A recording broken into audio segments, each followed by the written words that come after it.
Ahojte, volám sa Matej a touto cestou by som rád poďakoval za výhru v súťaži o coaching s Rasťom. Pred coachingom som sa necítil veľmi dobre.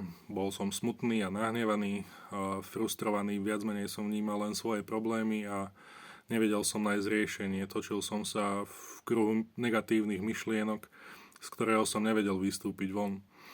Ale už po prvom coachingu s Rasťom som na sebe videl zmenu. A bolo to, akoby všetky tie zlé myšlienky a negatívne pocity zrazu prestali existovať. A mne sa zmenila nálada, začal som vnímať veci lepšie a jednoduchšie sa mi hľadajú riešenia a som odhodlanejší konať v súlade s vlastnou víziou. A Rastia vnímam ako skvelého človeka, veľkého profesionála, ktorý vie, čo robí a vie, ako vám pomôcť. A jeho služby môžem naozaj len doporučiť, a to všetkým, ktorí cítia, že vo svojom živote potrebujú zmenu a nevedia, ako na to alebo si nevedia pomôcť. Ešte raz ďakujem veľmi pekne.